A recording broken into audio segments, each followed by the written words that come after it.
focus on the big stock now, L&T. We had a chat with the management of L&T during their conference call. Remember, they raised their order inflow guidance. But let's listen in exactly to what R. Shankar Raman, the whole-time director and CFO of the company, had to say on the outlook for order inflow as well as the revenue growth. Take a look.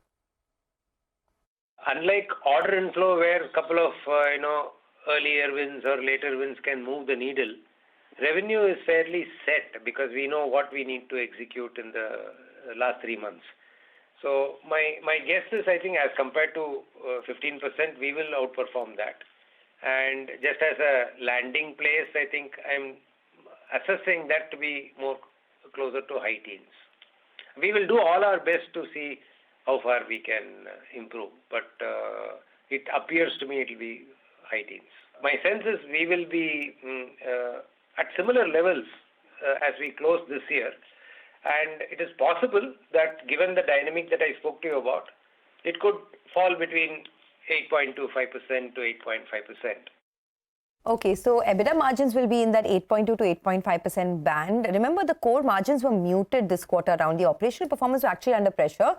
But overall, the order inflow guidance has been raised. So a bit of a mixed bag, you'd have to say. Ankita Shah of Elara Capital, who tracks this space very closely, joins us now. Ankita, how did you read into the numbers and what would your recommendation be on the stock now?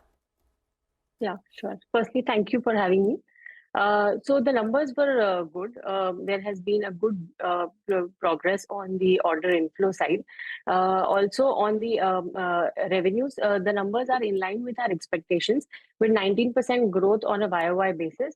EBITDA margin at 10.4% was good, but the core E&C margins at 5.5% was kind of muted.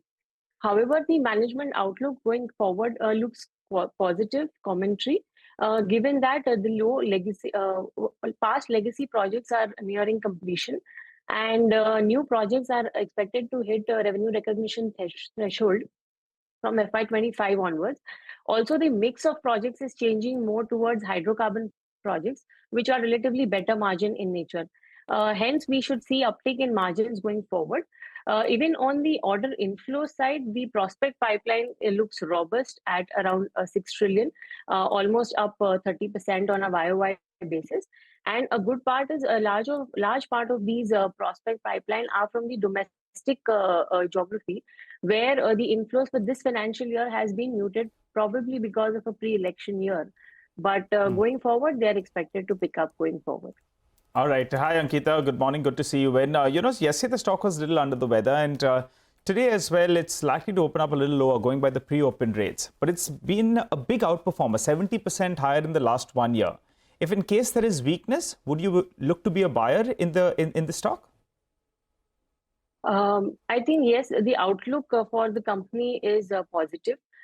Given that we are, almost around mid the Lakshya target, FY26 that the company has given, we are almost around the midpoint there. And looking at the performance so far, the company seems to be on track to achieve the Lakshya 26 target. And also the overall domestic as well as international outlook on inflows and on execution looks robust. So I think it could be a good performance can be expected even from here on. Okay, and I didn't get your target price. What's your 1 year target price on the stock at this 34.50 level? Is the risk reward still favorable for investors? Yes, we think there could be another 10 to 15% upside from the current levels, and we have a target price of 4,051 on the stock. We are valuing it at core earnings multiple of 25 times on FY26. Ankita, hi, morning. Do you track stuff in the industrial space also, or it's largely in the infrastructure side? The reason I'm asking is we've got the interim budget tomorrow, and two things are certain. The government most likely will reaffirm its focus on capex spending, etc. And second, there's a fair bit of action and activity around green energy and how to kind of give a fiscal push to that through a fund or subsidies, etc. So, I mean, I don't know if your coverage universe reacts to these two things and in which way. I mean, any thoughts at all? Yeah. Yeah, I do track infrastructure sector, largely roads and railways, and we see a good, a continued capex spending and announcement on these sectors going forward.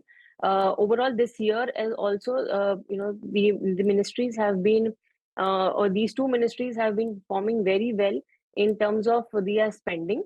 However, we are expecting the order awarding activity has been a little muted, but we expect, given the increased allocation on the sectors, this should improve going forward. So probably we should see more of inflows and higher allocation to particularly roads and railways sector going forward. Okay, particularly on IRB Infra, I wanted your thoughts because, that stock has been up and about. It's had a great trajectory over the past couple of months. Anything that you're expecting on that front for these toll operators?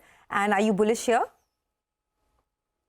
Companies like IRB Infra could be a beneficiary going forward because NHAI is looking to change the order awarding mechanism, more towards BOT toll projects versus earlier hybrid annuity projects and EPC projects.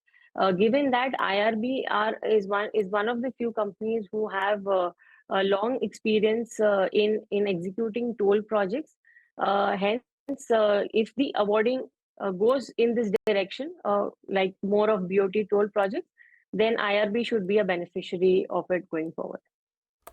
All right, we leave it at that. Thanks a lot, Ankita. In inflows.